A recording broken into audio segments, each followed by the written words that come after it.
Everyone, welcome to our channel law and knowledge. मैं आपसे request करती हूँ कि प्लीज़ आप हमारे चैनल को लाइक कीजिए एंड सब्सक्राइब कीजिए। You can also follow us on Instagram and Telegram. The link is given below. Let's crack the PCSJ with Unacademy. To get discount on the subscription plan, use the code LNK10 to get the 10% discount. In Unacademy, you can compete with thousands of aspirants and stand out from the crowd. And you will get a free special classes every day on the major act, minor act and local act. उसी के साथ आपको plus subscription access, India's best educator, interactive live classes, live test and quizzes, structure course and PDFs भी available होंगे। और आपके लिए एक टीम है जो कि एक्सपर्ट गाइडेंस करेगी आपकी जुडिशरी प्रिपरेशन के लिए। और आप अगर आरजेएस एंड एचजेएस की एग्ज़ाम के लिए प्रिपेयर कर रहे हैं तो आरंभ करके एक टेस्ट सीरीज़ है जिसमें डेट वाइज और टाइम वाइज आपको हर एक टेस्ट रिवीजन टेस्ट टाइप देना होगा।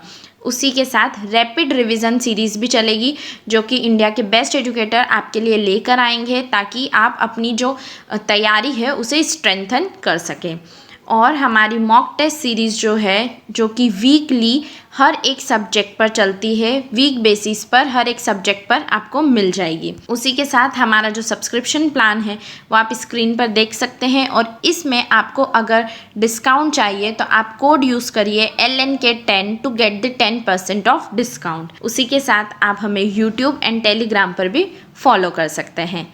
Today we will discuss with most important MCQ of Indian Evidence Act 1872.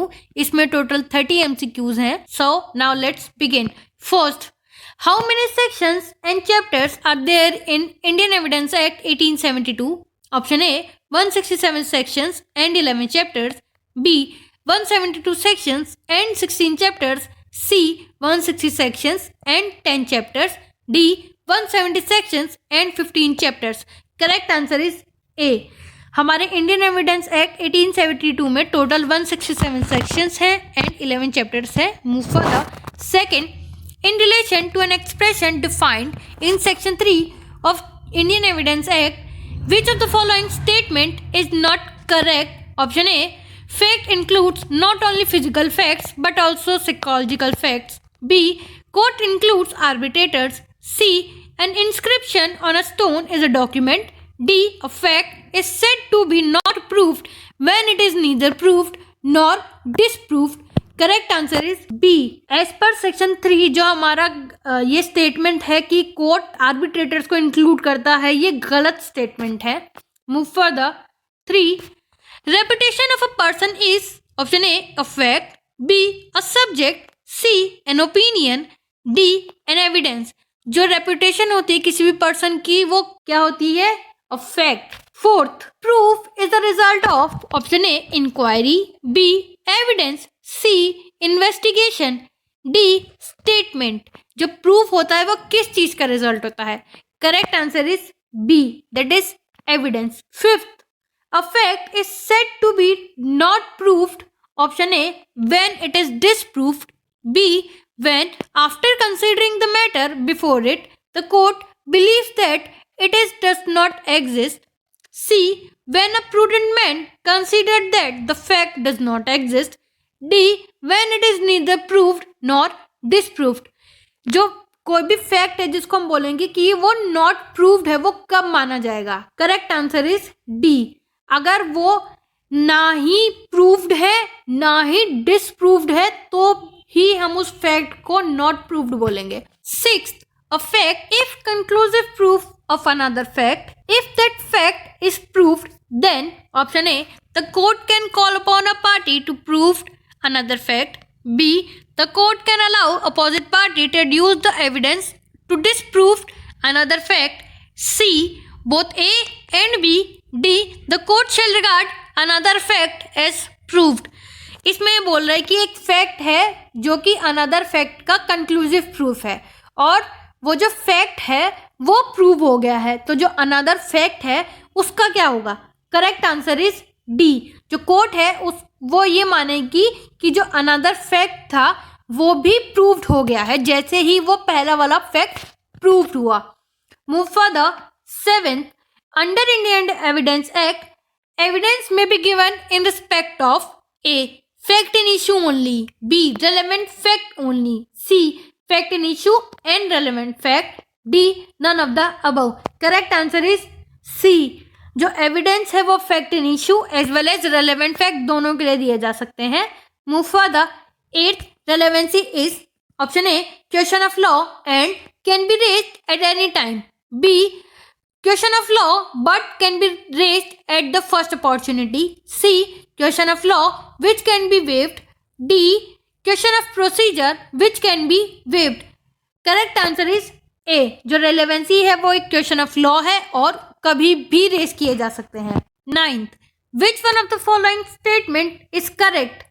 A struck B under neck with knife and this was seen by C. Explain. A is killing B. C. Exclamation is option A. Relevant because it was spontaneous. B. Relevant because it forms part of transaction. C. Relevant because it is relatable to the transaction. D. Relevant because it is a fact in issue. इसमें ये बोल रहा है कि एक situation दी है जिसमें बोल रहा है कि ए है वो नाइफ के थ्रू जो बी है उसको गला काट देता है और ये जो सीन है वो सी देखता है और ये बोलता है कि ए बी को मार रहा है. तो जो सी ने जो देखा और वो बोला वो क्या है? Correct answer is B. वो स्टेटमेंट रेलेवेंट होगा. 10th. Test of identification parade is option A. Substantive evidence. B. Corporative evidence. C. No evidence. D. Hearsay evidence. Correct answer is B. Corroborative evidence होता है जो भी हमारा जो test of identification parade है. 11th. Which of the following fact is relevant under section 10 of Indian Evidence Act? A. Those facts which are introductory in nature. B. Those facts which help to certain identification and article of a person. C. Those facts which depict relation between parties. D. Those facts which interference of conspiracy can be traced. इसमें पूछ रहा है कि जो section 10 के according कौन से fact है वो रेलेवेंट होंगे. Correct answer is D. ऐसे फैक्ट जो कि इंटरफेरेंस कर रहे हैं किसके कॉन्स्पिरेसी को जिसके थ्रू हम जो कॉन्स्पिरेसी है वो ट्रेस की जा सकती है. Move for the 12th. Fact which are inconsistent with any fact in issue are relevant on the basis of option A. Plea of alibi. B. Principle of res geste. C. Nihil ad rem. D. Res integra. जो हमारा fact है जो कि inconsistent है किसी भी fact in issue से और वो रेलेवेंट है वो किस बेसिस के ऊपर रेलेवेंट माना जाएगा? Correct answer is A. Plea of alibi. Move further. 13th. Evidence of custom cannot be given to establish A. A civil right. B. A easementary right. C. A customary right. D. A criminal right. Correct answer is D. 14th. Which of the following does not find mention as showing state of mind under section 14th of Indian Evidence Act 1872? Option A. Ill will. B. Motive. C. Good faith. D. Negligence. जो 14th में पूछ रहा है कि कौन सी इन चारों में से चीज है वो मेंशन नहीं है किस चीज को शो करने के स्टेट ऑफ माइंड को शो करने के लिए under section 14th. Correct answer is B. जो मोटिव है वो मेंशन नहीं है. Move for the 15th. Under which of the following section of Indian Evidence Act the previous conviction of a person is relevant? Option A. Explanation 1 to section 14. B. Explanation 2 to section 14. C. Explanation 3 to section 14. D. Explanation 4 to section 14. Generally क्या होता है कि किसी भी person का previous conviction वो relevant नहीं होता लेकिन ऐसा कौन सा सेक्शन है जो कि डील करता है प्रीवियस कन्विक्शन से और वो भी रेलेवेंट है? Correct answer is B. जो एक्सप्लेनेशन 2 है हमारा सेक्शन 14 का वो बोलता है कि जो प्रीवियस कन्विक्शन है वो रेलेवेंट होता है. 16th. A is accused of receiving stolen goods knowing them to be stolen. The above is illustration of. ये एक illustration है कि A रिसीव करता है स्टोलन गुड्स को और उसको पता है कि ये जो गुड्स हैं वो स्टोलन गुड्स है, तो ये कौन से सेक्शन का इलिस्ट्रेशन है? Option A section 8, B section 10, C section 12, D section 14। Correct answer is D, that is section 14 का इलिस्ट्रेशन है ये। Move for the 17th, admission is, option A must be in writing, B must be oral, C can be either oral और writing, D must be oral and in writing both. As per section 17 जो हमारा admission है वो कैसा होना चाहिए? Correct answer is C, that is वो oral भी हो सकता है एज वेल एज राइटिंग में भी दिया जा सकता है। 18th, admissions are not conclusive proof of the matter admitted but they may operate as, option A res judicata, B estoppel, C res gestae, D all of these. 18th पे बोल रहा है कि एडमिशन है वो कंक्लूसिव प्रूफ नहीं है, लेकिन वो कैसे ऑपरेट करेंगे? करेक्ट आंसर इज बी, वो एस्टॉपल की तरह ऑपरेट करेंगे अगर किसी भी पर्सन ने एडमिशन किया है किसी भी फैक्ट का। Move for the 90, who can make an admission under Indian evidence act? Option a person from whom intent derives, B an independent person, C witness to a proceedings, D the court।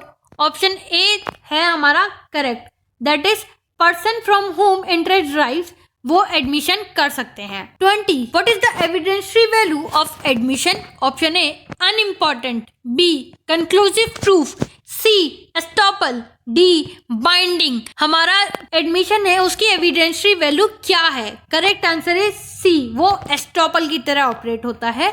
21st, which one can not make an admission? Option A agent of the parties, B person from whom parties have derived interest, C admission by co-defendant, D person who have been made umpires by parties to the case। इसमें ये पूछ रहा है कि इन चारों में से कौन से पर्सन एडमिशन नहीं कर सकते हैं? करेक्ट आंसर इज सी, जो एडमिशन है को डिफेंडेंट नहीं कर सकते हैं। 22nd, which section of Indian evidence act deals only with civil matters? Option A section 23, B section 26, C section 30, D section 53। ये बोल रहा है कि कौन सा ऐसा सेक्शन है इंडियन एविडेंस एक्ट का जो कि सिर्फ और सिर्फ सिविल मैटर से डील करता है? Correct answer is A section 23। Move further. 23, A says to B that he has finished his wife forever under Indian evidence act statement amounts to, option A admission, B confession, C statement, D all of these। इसमें बोल रहा है कि A B को बोलता है कि उसने अपनी वाइफ को हमेशा के लिए खत्म कर दिया है। तो ये बोल रहा है, पूछ रहा है कि ये जो स्टेटमेंट ए ने बी को दिया है वो कैसा स्टेटमेंट है? एडमिशन है, कन्फेशन है या फिर स्टेटमेंट है? करेक्ट आंसर इज बी, ए ने बी के सामने कन्फेस किया है जो भी उसने कमिट किया है क्राइम को। Move further. 24th, section of the Indian Evidence Act deals with doctrine of confirmation or by subsequent fact। Option A section 27, B section 30, C section 102, D section 115। इसमें ये कौन सा सेक्शन है जो कि doctrine of confirmation of by subsequent fact से deal करता है? Correct answer is A section 27। 25th, a confession made by an accused is relevant and admissible। Option A when it is extrajudicial, voluntary and truthful and beyond reproach, B when made to a third party after being detained by the police officer, C when made on being threatened with severe assault and beating by the public, D none of the above as confession is inadmissible। इसमें बोल रहा है कि कौन सा confession है जो कि अक्यूज ने किया है वो रेलेवेंट भी है और एडमिसिबल भी है। करेक्ट आंसर इज ए, जब भी जो कन्फेशन है वो एक्स्ट्रा जुडिशियल हो, वॉलंटरी हो, ट्रूथफुल हो और बियॉन्ड रिप्रोच हो तो ही वो कन्फेशन रेलेवेंट होगा एज वेल एज एडमिसिबल होगा।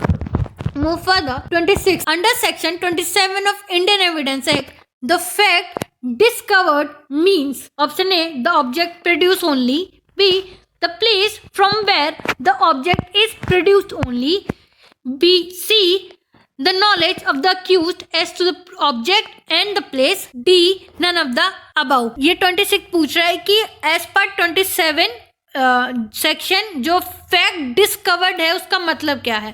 करेक्ट आंसर इज सी, जो नॉलेज है अक्यूज्ड की with regard to object and place. 27. Confession of an accused is admissible against the other co-accused. जो confession है किसी भी accused का against जो उसके other co-accused है वो admissible कौन से section के अंदर है. Option A under section 28, option B under section 29, D under section 30, D under section 31. Correct answer is C, under section 30 अगर कोई भी कन्फेशन किसी भी अक्यूज ने किया है अगेंस्ट उसके जो को अक्यूज्ड है वो एडमिसिबल होगा. Move further. 28. The illustration that A and B are jointly tried to murder C. It is proof that A said B and I murder C. ये कौन से सेक्शन के इलस्ट्रेशन से रिलेटेड है? इस इलस्ट्रेशन में बोल रहा है कि ए और बी को दोनों को एक साथ ट्राई किया गया किसके लिए? सी के मर्डर के केस के लिए. और ए ये बोलता है कि बी ने और उसने सी का मर्डर किया है. तो ये कौन से सेक्शन के इलस्ट्रेशन में दिया है? Option A section 25, B section 27, C section 30, D section 33. Correct answer is C, जो हमारे सेक्शन 30 का इलस्ट्रेशन है उसमें ये दिया गया है. 29. Under which condition a court may take into consideration the confession of one accused against himself and another person. Option A, if they are tried for the same offense but not jointly. B, if they are tried jointly for the same offense. C, if they are tried jointly for different offense. C, D, if they are tried for different offense and not jointly. इसमें बोल रहा है कि कौन सी condition के अंदर जो court है अगर किसी भी एक अक्यूज ने कोई भी कन्फेशन किया है खुद के अगेंस्ट भी और जो अनदर पर्सन है उसके अगेंस्ट भी वो लेगी. करेक्ट आंसर इज बी, जब जो दोनों पर्सन जिसके अगेंस्ट में किया है और खुद के अगेंस्ट में वो दोनों ही एक ही ऑफेंस के लिए ट्राई किए जा रहे हो. Last 30. Confession by accused can be used against a co-accused under section 30 of Indian Evidence Act. Option A, as hearsay evidence. B, only as corroborative evidence. C, a substantive evidence. D, none of these. जो confession है किसी भी एक accused का against co-accused के लिए वो कैसे यूज किया जाएगा या फिर कैसा एविडेंस होगा? करेक्ट आंसर इज बी, वो एक कॉर्पोरेटिव एविडेंस की तरह ही हम लोग यूज करेंगे. आज हमने तो टोटल 30 MCQs डील किए हैं. ये MCQ बहुत इंपॉर्टेंट है और प्रीवियस प्रीलिम्स में आ चुके हैं. Thank you.